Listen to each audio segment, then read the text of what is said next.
Welcome back, Minties, to a new segment of Near Mint Condition that we're going to call... Reviews in a Flash. That's right, Reviews in a Flash. And this segment is brought to you by... Darkstar 916. So thank you very much, Darkstar. Like, I worked at a comic book store for many years, and I always enjoy talking to people about books they may have missed or new comics that are coming out.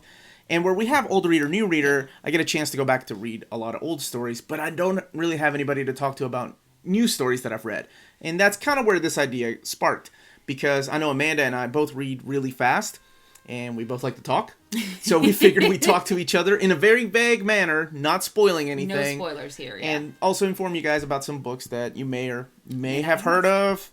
So that's where this is going to begin. Yeah. What are we starting with today? We are starting with Gideon Falls, Volume 1 by Jeff Lemire. Yep. And this is brought to you by Image. The first trade paperback is $9.99. And let's talk a little bit about it. Let's talk about the quick synopsis without giving, like I said, too much away, no spoilers. And then we'll rate the book and see if you guys should check it out or not. Sure. So, pretty basic summary. This volume's called Volume 1, The Black Barn. And basically what that means is that there's this ominous, possibly evil black barn that seems to appear when it appears. All hell kind of breaks loose. People die. Bad things happen.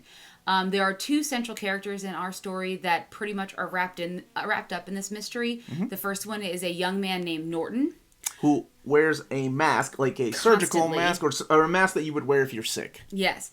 And then the second one is a Catholic priest. Wilfred. But everybody in the town calls him Fred. So, yeah. Or he wants everyone to call him Fred. So Wilfred, or Fred, gets sent on a mission to go and replace the recently deceased priest of the little town called Gideon Falls, hence the title. Yes. And that's where the story begins. He goes into this town, people start talking to him, abruptly interrupting him, going, "Hey, you're here? Did you hear about the old priest?"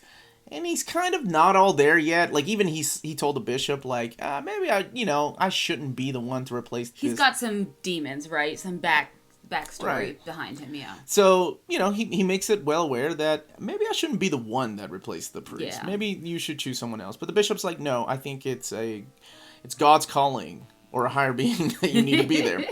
So that's where the things begin. And yeah, Norton has absolutely nothing to do with the story of Wilfred yet. Yeah. Maybe not by the end of the first volume. But Norton's story is that he's seeing his therapist.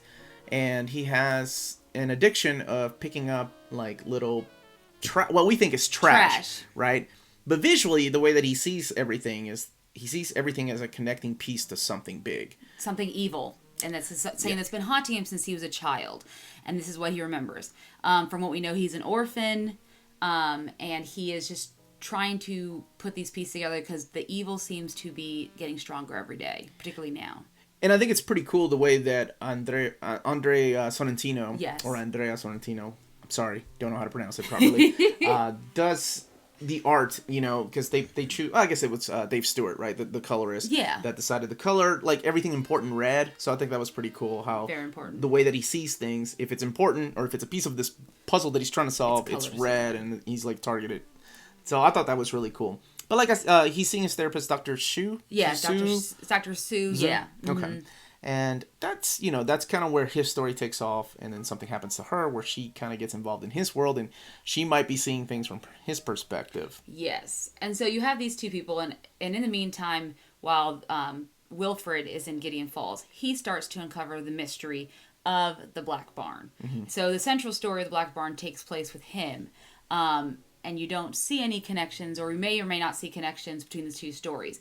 That's kind of how the first volume plays out. Mm-hmm. It's a very slow burn as far as the plot and where this story is going and how these characters are connected. Yeah. I think, to me, it read a little bit slow at the beginning, and I kind of wanted to move forward. I kind of wanted to see the connections faster, but that's just me. I mean, I think it definitely reads better in trade paperback than having to wait every month for an issue where it ends on the cliffhanger and you're like, oh, come on.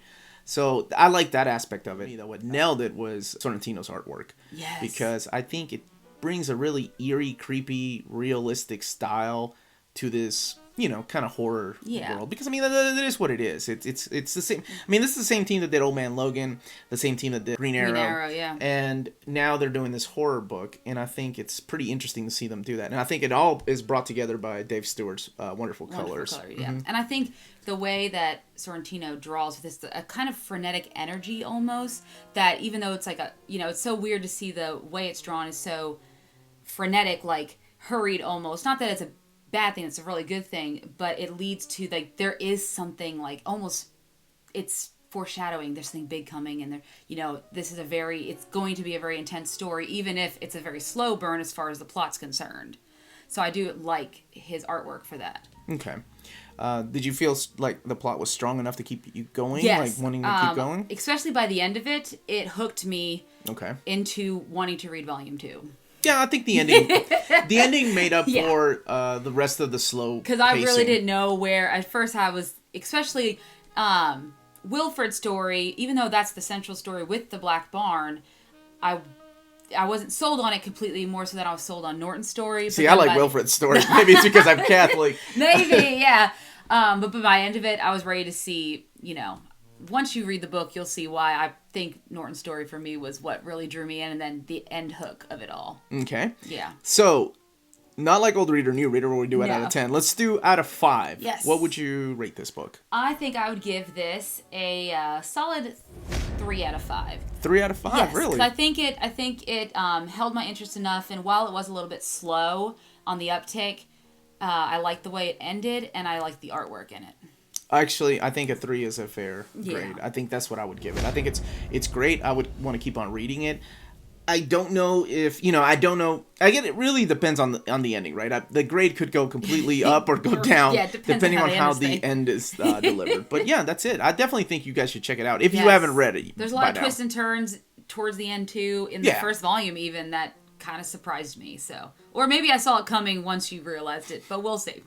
Well, that's it. Thank you very much for joining us. This was a lot of fun. Yeah. We'll be dropping a few of these, maybe once, twice a week, depending on how fast we read it and how often we get together. Exactly. So, thank you. Sign us off, Amanda, because I don't know how to do this part.